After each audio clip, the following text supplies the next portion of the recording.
Well, very good afternoon to all of you. My name is Josephine Nazzini. I'm the cluster lead for Digital Technology, Crime and the Law Forum at the Centre for Digital Trust and Society at the University of Manchester. I'm also a reader in corporate and financial law at the University of Manchester, and I'm the founding directors for Manchester LLM in International Commercial and Technology Law. Focusing on the intersections of law and technology. And we're delighted today to have Professor Daniel Shiu to give us our fifth webinar for this academic year. So Professor Shiu began his career as an academic mathematician specializing in number theory. He was then drawn into a 20-year government career working on cryptography and cybersecurity. And his formal roles include head of cryptographic design and quantum information processing at UK National Cybersecurity Centre, head of the Helbrun Institute for Mathematical Research, and chief cryptographer at Arcade Quantum, a company listed on NASDAQ. He has recently returned to academia as a professor in mathematics department at the University of Manchester. He has publications and patents in discrete mathematics, statistics, information theory, cryptography, electronic engineering, physics, and mathematics history. So, so the title for the talk today is, "Can we make the internet quantum resistant?" So Daniel will speak for about 45 minutes, and we will have 15 minutes for Q&A at the end of this webinar. And you can ask the question at the end, or you can also put your questions in the chat, and then I will monitor these questions.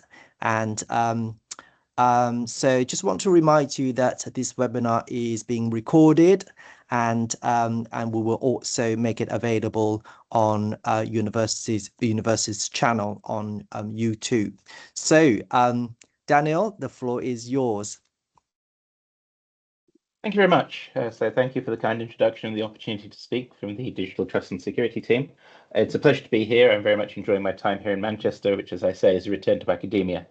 And I'd like to emphasize that, yes, having worked from academia, government and industry, these are often the three members of the cybersecurity partnership that we try to sort of get involved. I've been thinking about this problem on and off for 15 odd years now, and very, very happy to be able to share it with you now. But before I sort of get into the slides, I'd like to sort of share a little hobby of mine with you. Later on, I shall be talking about cryptographic discovery and inventory. And here's a sort of little manual version of that activity that you can do just on your web browser. So here I am on the BBC website. If I go to the three dots here and ask for, on Microsoft Edge, more tools or developer tools, you'll get other options depending on what your browser is. Then I can ask to see all sorts of details about the site that I'm on, including details about the security of the site. And you might see here that this is giving me details about the connection to the site, which is connected using TLS 1.3, very popular one for connecting to websites, X2519 and AES 256 GCM, as well as giving a bit of details about the certificates. Now, don't worry if you've not got too much background in cryptography. I can tell you that the AES part here, that's saying the bulk, very efficient encryption algorithm that's encrypting most of the data under the protocol TLS 1.3, but the key has been agreed by this X25519 piece of cryptography. And similarly, if I go to other of my favorite websites, if I go to XKCD, I can see variations on what's going on here. Here I see that TLS 1.2 is being used. That's a bit of a shame because TLS 1.3 is more up to date and has been with us for getting on for 10 years now. But again, you're seeing AES being used as a bulk encryptor, and then some of this X25519, and then under TLS 1.2, I'm also getting a couple of details about RSA being used, ECDHE. And I often like, when I'm busy going around visiting websites, just calling these up to sort of see what cryptography is in use on the internet. So if you go to the Digital Futures site, again, a bit disappointing to see that TLS 1.2 is still being used, but AES 128 is still a great bulk encryptor. Here we're seeing P256 instead of the X25519. Nothing too surprising here, but I was pleased to see that if you go to the events page for this one, you'll see something that I do like to see appearing more and more in cryptography these days. So no big change around the bulk encryption, AES 128 GCM, no big change around the protocol TLS 1.3, but now you'll see that the key agreement method is something we haven't seen on those other sites. It's X25519, which we have seen, but now you've got something stuck on the end, MLChem 768. And the increase in usage in that is something that I really do have a very strong care about, because that's part of this change of the internet that I want to see happening more and more. So to sort of put some slide behind that, every time you go to an HTTPS site on the internet, the S stands for secure, there's a key being used to power that bulk encryption thing that's making the data all be protected. And until recently, it's been developed by just a small handful of methods, which might have been RSA, Diffie-Hellman, or elliptic curve Diffie-Hellman. And those X25519s that you were seeing, those were all examples of elliptic curves. The P256 is also an elliptic curve. But hopefully more and more these days, as you wander around the internet, you'll find that a new method is being used in combination with these that we saw on the events page, which is called MLChem. And why is this increasingly being used? Well, this is due to the effect of these two photographs. So what you see on the left there is a quantum computer, which you've possibly come across an awful lot in the news recently. There's been an awful lot of coverage of developments in quantum computation, and this is the sort of very high-tech picture that you'll often see of one. A student asked me this very morning if I could describe what a quantum computer is, and that's a pretty tricky ask. But what I said to them was it's a different way of doing computation, whereas classically we've always done computers with very definitive bits, zeros and ones, getting very definitive outcomes. Quantum computers instead perform calculations with probability distributions, where registers can represent different choices that could be made and then combined. And then you can sample from the probability distributions that you've made. And impressively, the quantum technologies also allow you to combine these probability distributions in a way that reinforce or cancel, much as you'll often see with light waves, which is a very, very different way of doing computation. It's not going to be a sort of better at absolutely everything, but it does give you a lot of very different options.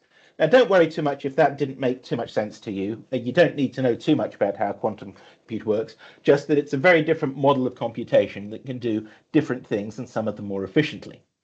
In particular, the gentleman that we see here on the slide, his picture on the right, is Peter Shaw, an MIT professor, who said, oh, interestingly, one of the things that you can do an awful lot quicker on a quantum computer of sufficient size is to start breaking some of these very hard mathematical problems that all of your cryptographic methods, RSA, Diffie-Hellman, and elliptic curve, assumed were very, very hard.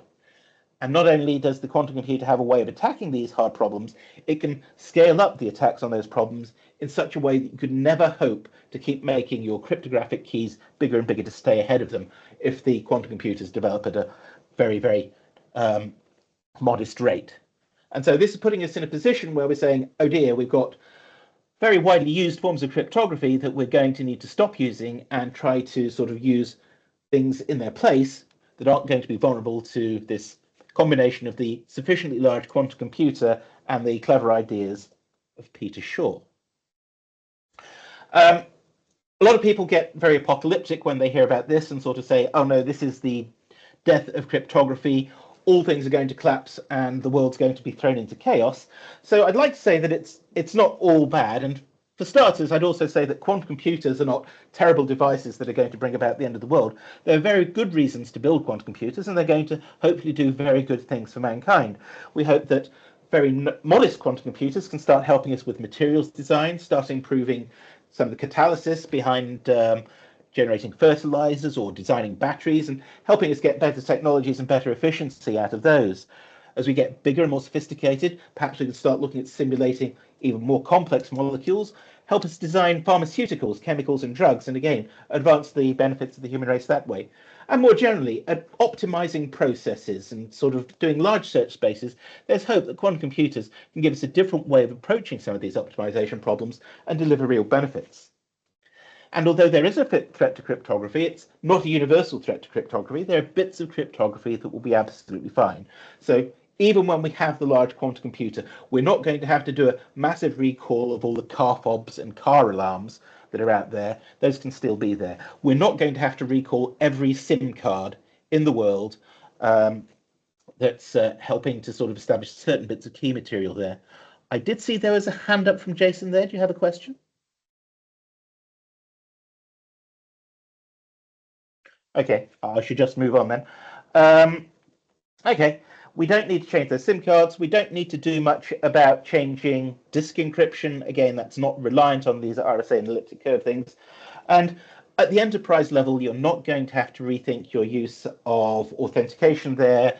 Active Directory and Kerberos are not reliant on these, or shouldn't be, so you don't need to change those. It's really just these public key methods of RSA, elliptic curves, and Diffie-Hellman that are going to be attacked by Peter Shor's algorithm. And really, those are things that's only really being used on the internet. So the only problem is the internet. And okay, that is pretty bad. That is a pretty large problem, but it's not all cryptography everywhere. So yes, it's bad, but it's not wiping out all of cryptography everywhere. So when people hear that the internet is going to have to do this big change to stop being vulnerable to quantum computers, the first question people ask is, how soon is that going to happen? And I get asked this an awful lot. And my response is always, don't ask me, I'm not trying to build a quantum computer. I do know a lot of different ways and a lot of different people that are trying to build quantum computers, and there's a surprisingly large number of different ways you can build a quantum computer. You might hear about people using superconducting qubits, people using ion traps, people using neutral atoms, people using photons. These are all legitimate ways to try and build a quantum computer, and we're always hearing how they're getting better and better across the board.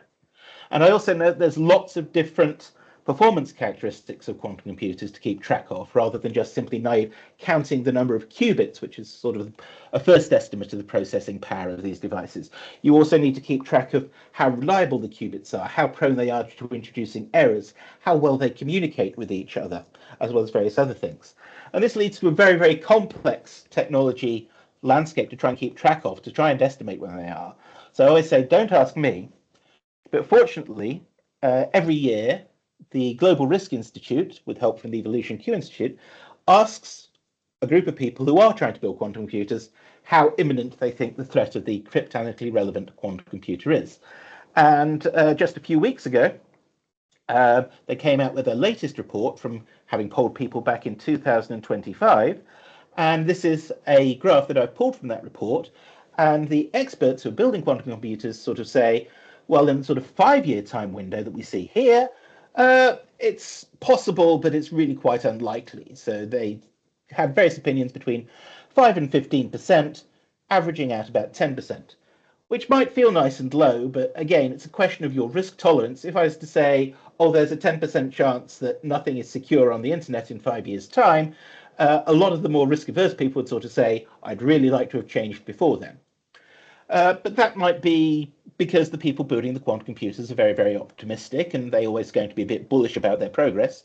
But certainly they're saying, by the time we're 15 years from now, 61% of them think, yes, we're going to be there. And that's varying between 51 and 70%. And again, even if that's quite a bullish one, people would sort of be saying, I definitely want to switch my cryptography before that 15-year mark. And certainly by the sort of 30-year time frame, people are sort of saying, yes, we think definitely it's going to have happened by then. So Again, there's differences of opinion on this, and these are the people who are building quantum computers, so I take their opinions as better than mine. But I should also say this is only the sort of people building quantum computers that I know about. It's entirely possible that there are classified programs to build quantum computers. I dare say there's an awful lot of quantum investment going around the world from all sorts of governments. There's a lot of perhaps quantum technologies programs that I don't have sight of. But that's, again, one estimate as to how long we have to sort of wait until this mythical, cryptographically relevant quantum computer is available. So does that give us a nice, healthy window to work with? No, perhaps not. So the issue here is that data just doesn't need to be protected on the day it's on the internet. There's a lot of data that has a long lifetime, a long shelf life of vulnerability. And the internet as we have it today is not access controlled, quite deliberately. Anybody can go on the internet and see every piece of data that's being passed around on it. This is why we put cryptography around it, so that the open access internet, as everybody's playing pass the parcel with these packets, they're supposed to be opaque, that nobody can see what is inside them. What an adversary can do, though, is grab those packets that are encrypted and store them, and then wait until later down the line when a cryptographically relevant quantum computer is available and decrypt them then. This is called a harvest now, decrypt later attack, and historically we know that things such as this really do happen. If you look at reports of Bletchley Park during the war, there were periods when they were getting lots and lots of Enigma traffic that was being intercepted, lots and lots of tunny traffic that was being intercepted, but for various reasons their capabilities weren't able to keep up with some of the changes in those. But even though they couldn't decrypt any of those pieces of traffic, they stored them, waited until they'd had the next clever idea or the next operator error, and then they would go back to their stored traffic and decrypt it, even if it was quite old. So this leaves us with a challenge that sort of says, well, we've got to wonder how long it's going to take us to change the internet. We've got to wonder how long the data that's being sent on that last day of the old internet has to remain safe for. And if you add those two numbers together, and that's shorten the time it takes to develop a cryptographically relevant quantum computer, then you have a problem. You have data that is supposed to be being protected that's going to be available to somebody who's pulled off that harvest now, decrypt later. So you may hear this referred to as Michaela Mosca's theorem, who first enunciated this to sort of say, if the sum of migration time and shelf life is bigger than the time to develop the computer, you have a problem. They call it Mosca's theorem. I wish I could get away with theorems which are as simple as to state and as easy to prove as that one, but it's something that we genuinely do need to worry about and do need to care about. So when people have started doing the calculations and sort of saying, what's my threat appetite for the development of a quantum computer? What's my belief on the shelf life of the data that I want people to protect? What are the recommendations that people are coming up with as the amount of time we need to set for the change of the internet? And again, I think it's always nice when people start giving advice on this. The non-experts can point to these sort of authoritative bodies and sort of say, this is what I've been told to do by the authoritative body. This is the legally responsible thing to do without having to understand the technical details. So here's a sort of series of announcements that have been made in recent years about how quickly we need to be quantum ready in various systems. And the earliest one that I've dug out here is one that was made by the NSA as part of their CNSA2 announcement. And they said, for our national security systems, the ones that we really, really, really care about, we want to have migrated things away from the classical forms of cryptography, such as RSA, Diffie-Hellman, elliptic curve. We want that migration to be completed by December 2031 for these really powerful systems.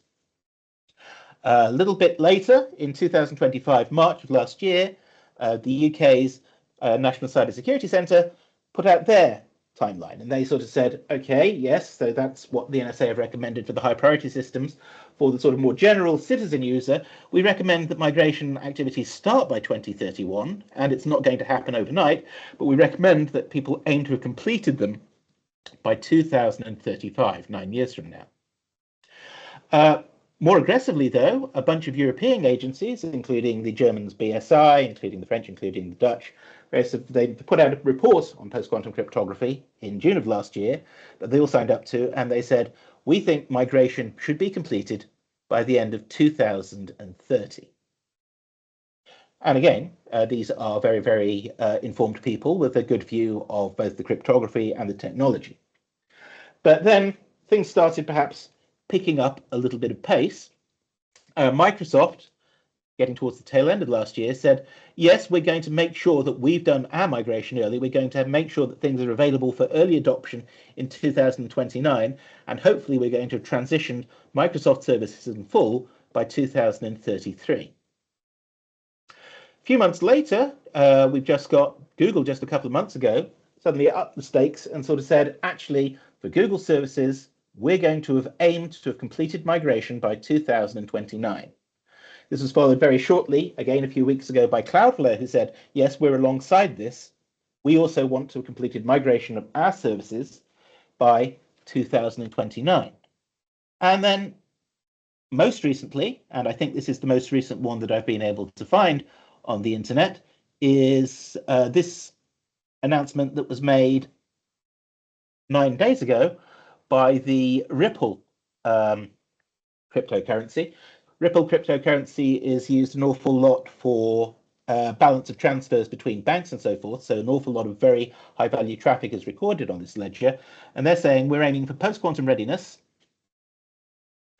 by 2028.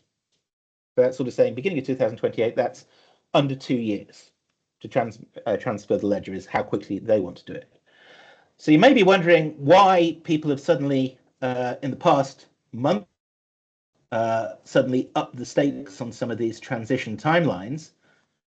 And this is because of a recent report by some researchers at Google who've been doing some very good work trying to track the amount of quantum resources you need to break very large RSA systems. And people are looking at that as a sort of benchmark for the sort of timing for migration. They started looking more recently at the amount of quantum resources that are going to be necessary to break elliptic curve methods, which, as I mentioned, are an alternative method that you'll also see on the internet. In fact, every single one of those sites that I went to, the ones with X25519 written on them, the ones with P256, the key establishment methods there are much, much more common than RSA these days. And the Google estimates have said, oh, it turns out that these elliptic curve methods, we think you're going to need significantly fewer quantum resources to attack. And in some ways, the sort of deadliness of the attack is more imminent for these elliptic curve methods. And that's caused some of the acceleration of the migration timelines that have come about because of that.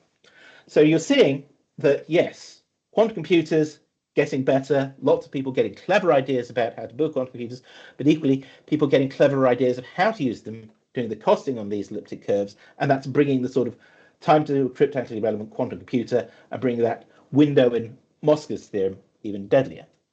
So people are getting this extra sense of urgency, but at the same time wanting to do things right. So we want to change. The question is, what do we want to change to? Unfortunately, people have been thinking about this for a while. And the main effort here has been focused around a process being run in the US by the Americans' National Institute of Standards and Technology, NIST. So NIST has a very good track record of having designed and standardized cryptography. They helped run the first and best cryptographic competition to establish the advanced encryption standard that we saw was being used by the websites as a bulk encryption method. And everybody was very, very pleased with the AES algorithm. It's been going for 25 years. Its security is pretty much as good as it was 25 years ago, and we feel they did a very good job on that. Similarly, they did a very nice job on the SHA-3 hash function competition, and we feel that we've got a very good hash function in hand that we need on for NIST. So back in 2016, NIST, being ahead of the game, said we need to start thinking about secure public key methods to replace all these key agreements, digital signatures, and certificates that we're currently using on the internet. And for many, many years, people are submitting these various designs to NIST, and they were analyzing the designs that had been submitted as part of the competition. Designs were being tested, and eventually NIST sort of said, yes, we very much like the look of some of these designs, and we're going to progress into standardization. In particular, 3 designs, Kyber, Dilithium, Falcon, were 3 I managed to dig out the logos of. These are being turned into FIPS standards. There are other things also that are being prepared. There's a signature scheme called Sphinx. There's a backup key agreement called HQC, and they're also looking at other things. But recently, NIST sort of said, yes, we've begun to draft standards for these. We think these are going to be good and helpful, secure things, which we can start using on the internet in place of RSA, Diffie-Hellman, and elliptic curve. So we've got these cryptographic algorithms. Does that mean everything's settled and we're ready to move into this great new world of post-quantum resistance where we don't have to use RSA, elliptic curve, and Diffie-Hellman? It's not quite been as smooth as some of the previous competitions, and there's been a few headaches involved. So in particular, during the process for AES and SHA-3, we didn't see any sort of absolutely disastrous breaks of some of the cryptography that's available out there. But what we're feeling like quite mature designs for public key cryptography as part of the NIST process, things like the signature scheme Rainbow, people suddenly finding, gosh, there are absolutely devastating attacks against it. So Ward Bullins did some excellent cryptanalysis who said what we thought was quite a mature scheme Rainbow can actually be broken over a weekend on a laptop. Not only do we not sort of have the quantum resistance, we don't even have the resistance against quite modest classical resources. Another example being a key agreement Psych that people thought was a very nice one because perhaps it didn't have some of the difficulties of bandwidth and performance that other schemes did.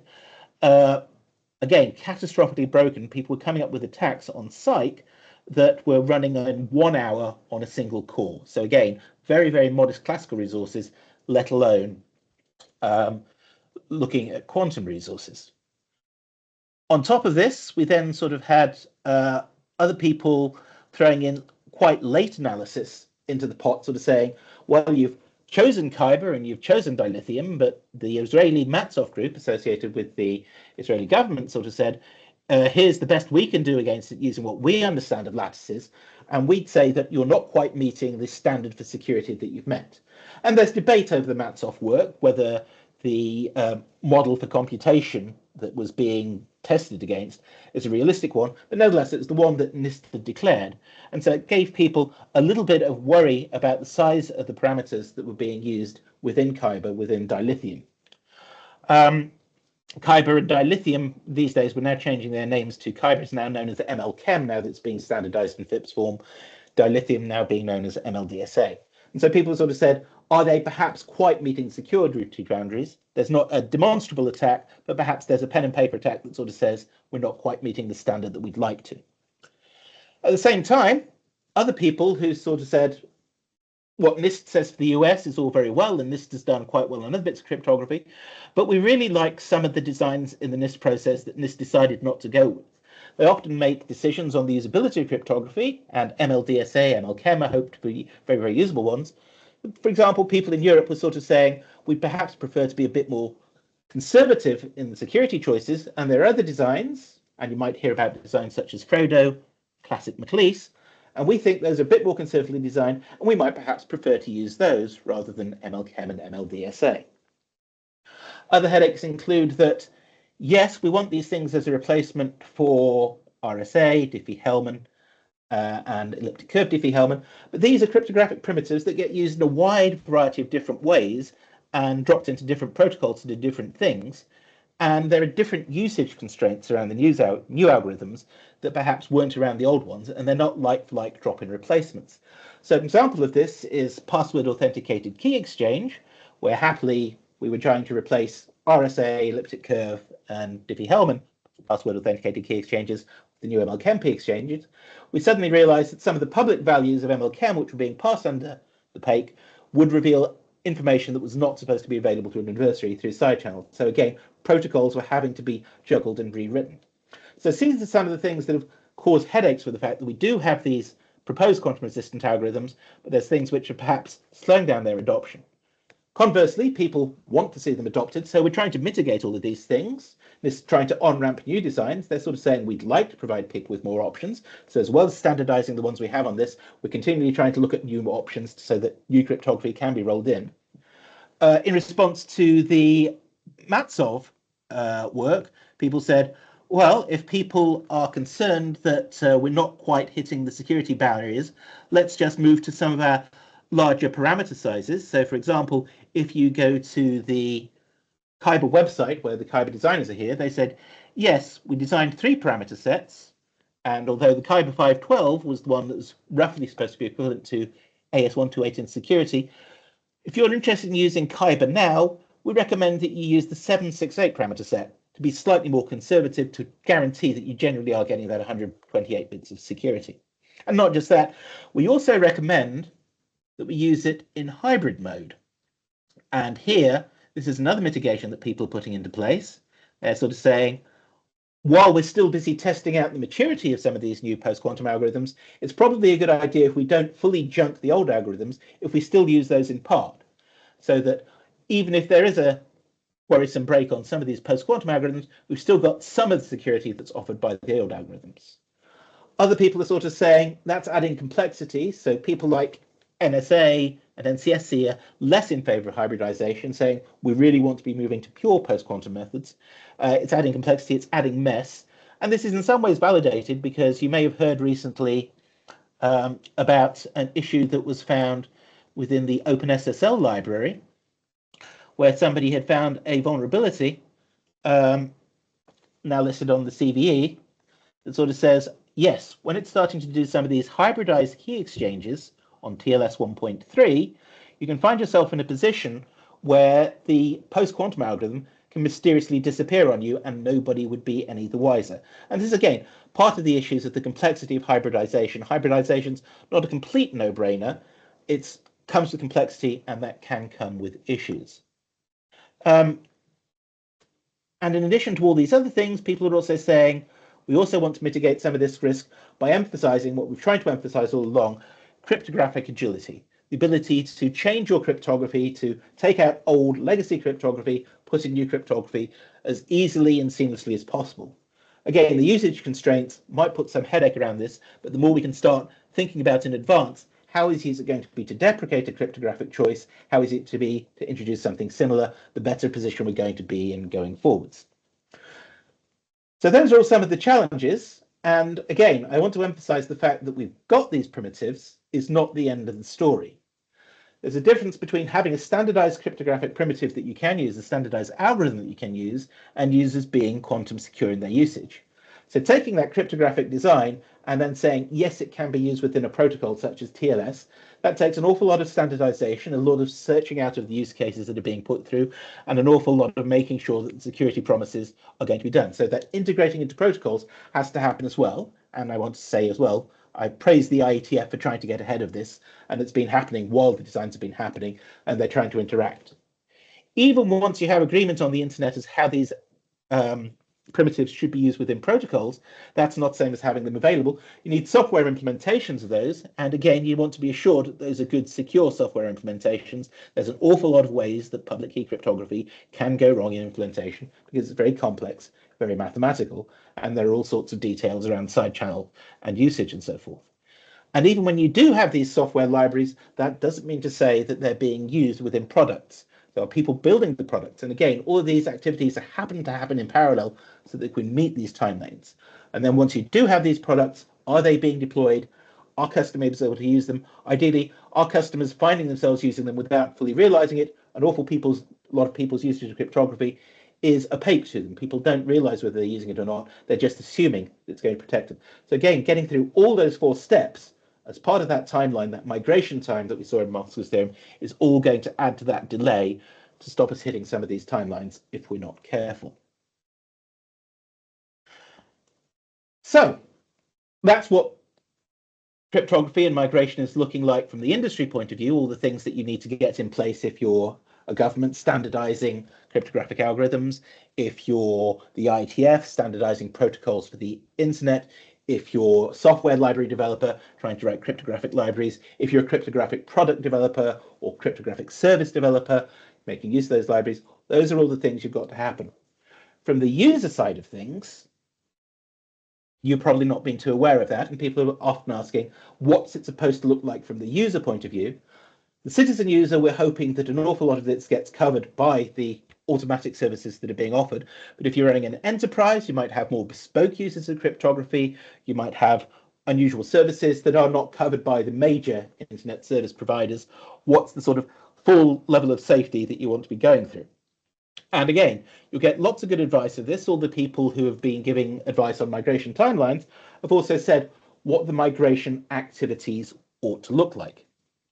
And everybody agrees that the first step for the sort of user of cryptography, the consumer of cryptography, is to start off with the process of discovery and inventory. So find out what your current usage of cryptography is. And because cryptography is opaque for so many users, most people don't know what this is, and most people don't know where to start. And there are various activities you can do within this space, and you can get help in doing them. There are cryptographic advisory services. One thing you can do is map all the various cryptographic bits of software and libraries that you're using, and there are people who'll be able to track down all the various different library usages and sort of saying, yes, you do have software that does have good, robust, trusted implementations of these new algorithms. They are available for you. The cryptographic artifacts that you might have lying around, your credentials, your certificates, here's the algorithms that they're currently using and whether these need to be updated. Do you need to be issued new certificates using new algorithms? These can all be identified as well. And I believe that's a fantastic activity, doing that sort of mapping, but it's a very sort of passive way of doing your sort of inventory. It's a bit like making sure that you've got lots of good fire safety equipment around, whether you've got fire extinguishers, whether you've got fire blankets, whether your fire exits are clearly marked. Whereas I'd like to be a bit more active in this and start running the equivalent of fire drills. I'd like people to start looking on their networks, to start looking at the connections they're using and start discovering their usage from day to day of cryptography. And again, this can be done, and there are services that offer that. And having been part of some of these discovery services, I know that, yes, there can be quite a few surprises lying in there, services that you didn't necessarily know you were still running, services that using very bespoke forms of cryptography, and to be honest, an awful lot of legacy cryptography that's still out there that, never mind the quantum safety of the internet, for the regular safety of the internet, things that should have been detected and shut down an awful long time ago. So actively monitoring those connections, I think, is another very, very important that discovery and inventory process. And once you think you do have a good picture of your current use of cryptography, all the connections that you're making on a day-to-day, week-to-week, month-to-month basis, you can start looking at those and you can start triaging and you can prioritize things. So are there quick fixes to some of these links that you're talking about? For example, you may find that there's an awful lot of services that you don't really need anymore. And I can't emphasize enough the security value of switching off services that you no longer need, cutting down that traffic. And again, you might be just still giving away information that you don't need to be for services that you no longer care about. There are also easy quick fixes if you're not necessarily relying on the dynamic linkage of the internet. You might have very fixed links that you're linking with a virtual private network. So if you have two offices for your enterprise that are linked using a virtual private network, there's less use case for public key cryptography in there. And there are very, very simple fixes for these fixed link type setups to just put in what's called a post-quantum pre-shared key into your virtual private network. That's a very nice, easy, quick fix that buys you a certain level of quantum safety straight away. On top of this, you need to also to be asking, okay, I've done that. I've done all the quick fixes. What are my most valuable data streams? Which links are they going over? What do I quickly need to switch in and switch out there? What are my highest value pieces of data? Those things in Moscow's theorem that have those long lifespans, that have the high value when people bring into them. Those are the ones you want to look at and sort of say, how do I migrate those soonest and how do I start migrating them? Once you've identified those services you want to change soonest, start piloting solutions. Don't try and swallow the ocean in one go. Just make sure to begin with that just changing one or two links works. You'll find that the new algorithms have different usage characteristics, different bandwidth, different packet sizes, different certificate sizes, and sometimes things are not going to be a smooth integration. Sometimes you might have to rework other parts of your network to cope with those. Once you've got the pilot solution working, you can then start expanding it out, start moving into phase 4, where you're deploying things at scale, and importantly, once you do have the new methods in place, once you've got the new secure links and you're happy and they're working properly, you can deprecate those old ones. Again, couldn't emphasize enough the value of switching off old stuff, switching off legacy stuff that's no longer needed. And lastly but not leastly, once you've done that deploy and deprecate stage, don't stop. Cryptographic migration, cryptographic awareness should never be over. You want to be continuing continual awareness of your use of cryptography. So continue that monitoring that you've now started doing in the discovery inventory phase. Continue to work out how your cryptography needs to change and update when necessary.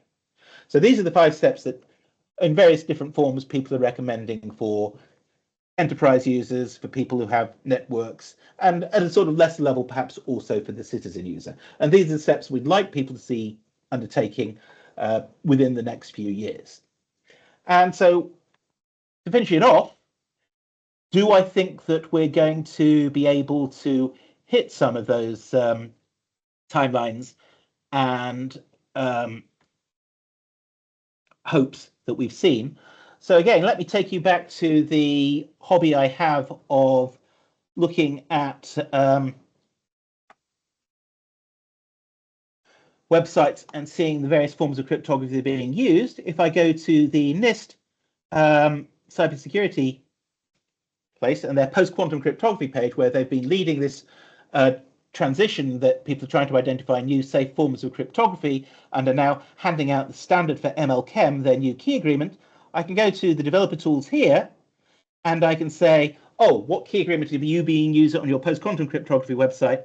And I see that even NIST is still using the P256 elliptic curve, not in a hybrid mode. If I go to the people who offered that first piece of advice on migration, people who sort of said, we really want to see the high priority government systems moving by 2031. Again, I go to their website. They're using X2519 elliptic curve, not in a hybrid mode. It's not even a NIST choice of curve.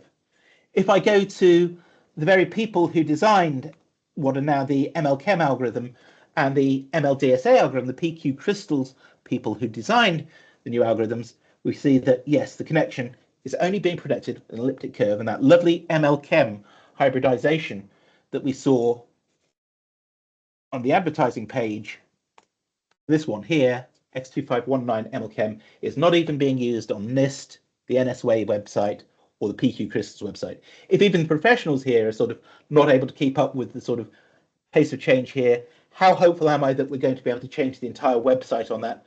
Only if people start taking this a bit more seriously and start accelerating what they're already doing. So that's all that I have to say there, but I'm happy to take any questions that people might have. Thank you, Daniel, for this really exciting project. And my background as a lawyer, and then the question I often think about is with all this uncertainty around cryptography and post-quantum risk, how can corporate directors who may not have deep knowledge in this field implement their sort of internal risk management to mitigate these sort of unforeseen risks. I think part of the solution would be perhaps to bring in people have knowledge in this area, and then and start to sort of build that sort of planning and to allocate the resources, because I think that the consequences can be huge. Partly that directors can be sued by shareholders for not fulfill their duties, and the insurance may also deny their coverage. I have two specific questions, but I'm going to ask one that you mentioned about the harvest now and decrypt later. I mean, I think this is one of the risks that we have heard quite often, and that has also mentioned in National Cybersecurity's white paper on post-quantum readiness. How is it actually carried out? When we talk about someone harvest the data and decrypt later, and then now we know this is a risk, and the risk is apparent. How do companies, for example, critical infrastructures ones, without knowing what is the safe cryptography to use, what can they do to mitigate that risk now? Excellent question. So no, we shouldn't expect every company out there, we shouldn't expect every user out there to sort of develop that sort of cryptographic sophistication. So people should definitely be asking for advice, but it's a question of where you go for that advice. And certainly for companies within the UK, I'm very happy to say that the National Cybersecurity Centre, when they're trying to roll out some of their consultancy schemes, prioritize getting a post-quantum cryptography consultancy scheme ready. So they've already started to sort of assure various companies as being able to offer some of these migration services. And if you go to the NCSC site, these are the sort of companies that say NCSC say, yes, these people can offer good advice, good help on transitioning your cryptography to something quantum safe.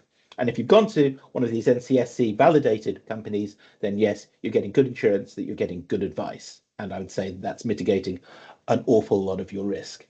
And without wanting to preempt the advice that any of those companies might give, yes, harvest now, decrypt later. How does that happen?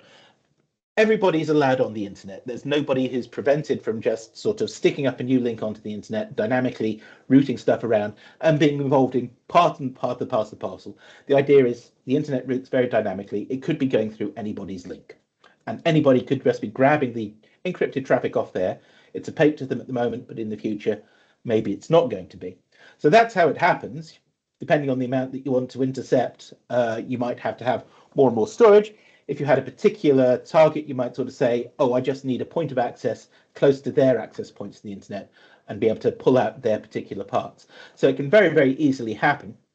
It's a question on what sort of scale you might be worried about it happening. And it's perhaps something that's only going to be relevant to those who've got very, very powerful adversaries that they're worried about.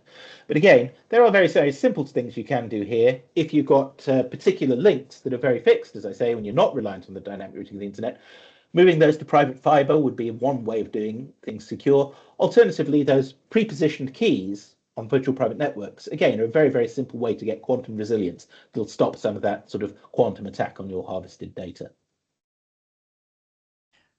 Thank you. Daniel, I see Dresden, I saw a question there. Why don't you just ask, please?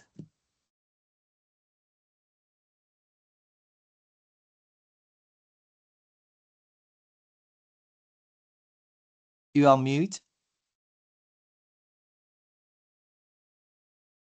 Oh.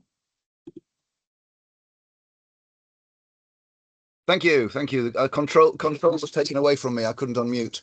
Okay, cool. So worry about public key stuff, but not disk encryption. I'm just thinking, encrypted data stolen from disks and other storage. Has that security boat sailed?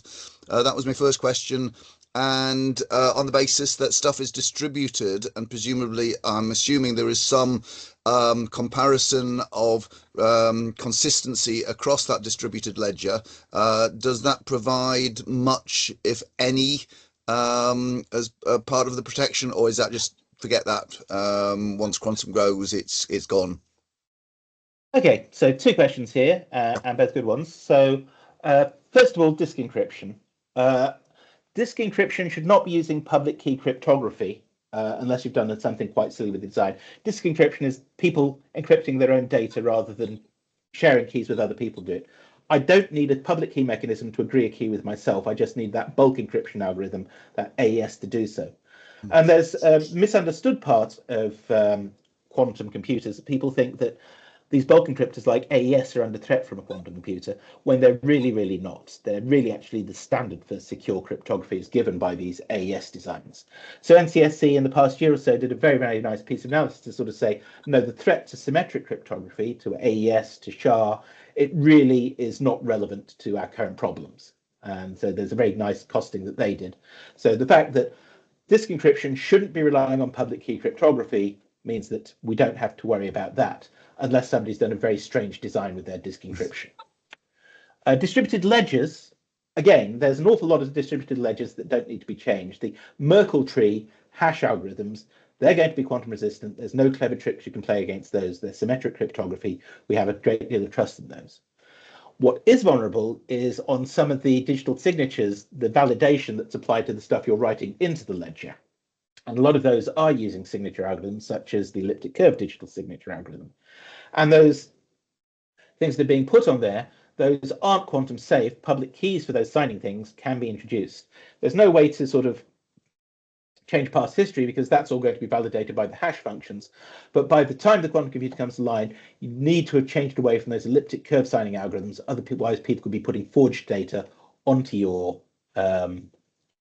distributed ledger, and that would be a bad thing.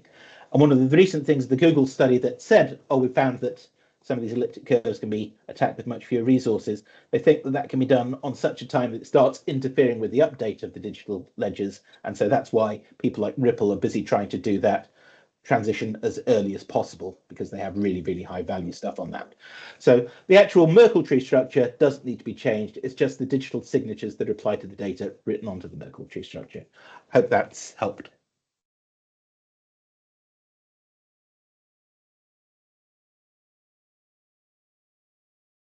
Any other questions from the audience?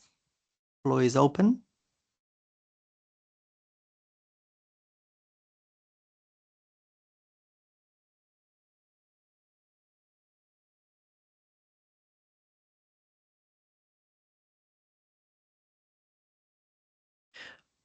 Daniel, that's oh, sorry. That you know some of your publication is also around mathematics history. So I was thinking that you know, I can't remember when internet actually started, but you know, and has there ever been you know, in the similar situation where on the internet that you know, cryptographies are required to change, like what we are facing it today? Yes, there have been, though they're not very encouraging stories. So the story I always like to mention is the MD5 hash algorithm. So in the early days of cryptography, we weren't as sophisticated in our designs, and we weren't as fully informed as to key sizes. And there was this very widely used function called MD5 that was being used to produce fingerprints of data and then using those to secure the internet. But it wasn't the best designed one, and people were having better and better ideas of how to sort of say, oh, I can produce 2 bits of data which have the same hash value, the same fingerprint, the same MD5 output. And people who were sort of standardizing the internet sort of said, oh, we don't think that we need to worry too much about these. These seem to be quite theoretical attacks.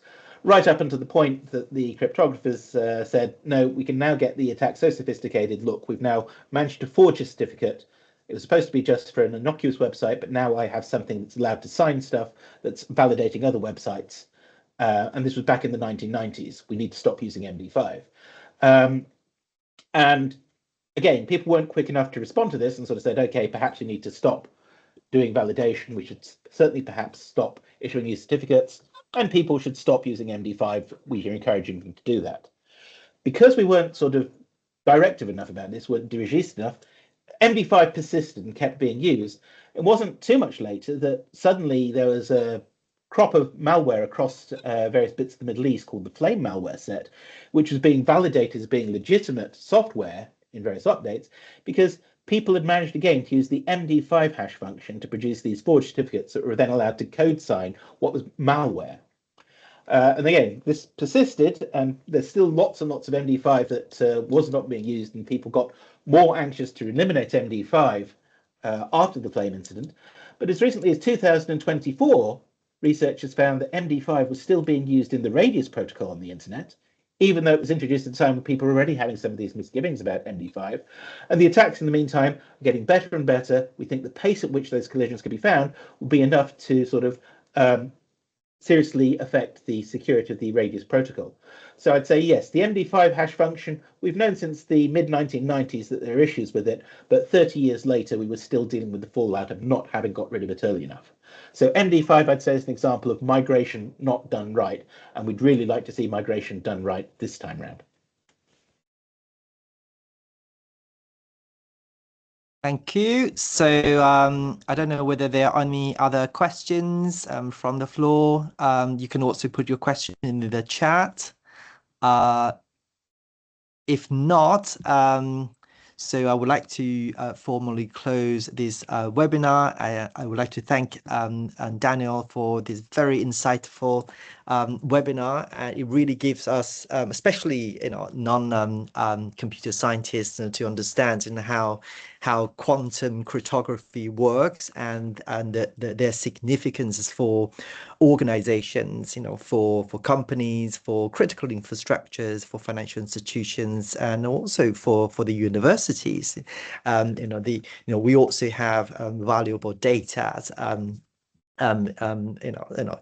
sending around in the traffics. And I mean, and also we know that there is a risk of harvest now and decrypt later, and I mean there are various laws there that sort of indirectly require the organization to appreciate that risk, and also to and put the mitigating measures in place to deal with these risks. And that I think a lot of organizations are still not fully aware.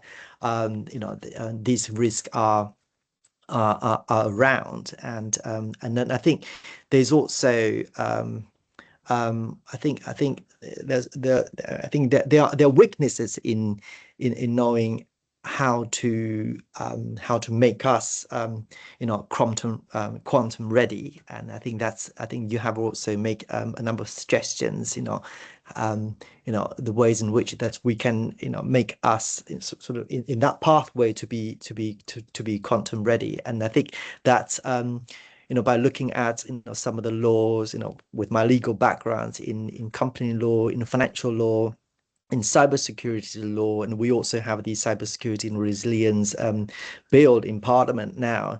I think being quantum ready, even though there is no sort of legal and regulatory mandate that requires to do that, but I think it is actually building into our regulatory and legal systems. So thank you very much, Daniel, for this very insightful webinar.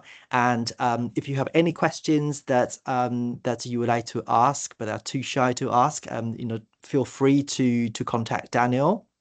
And if you have any projects that you think that may be that we can pursue in partnership, and do also get in touch with us. And also if you want to have more knowledge in this area, and do get in touch with us, with the center, and or with the Daniel, we may be able to provide more knowledge and insight in this field. Thank you, and have a good afternoon or evening, depending on where you are, and looking forward to our next webinar. Goodbye.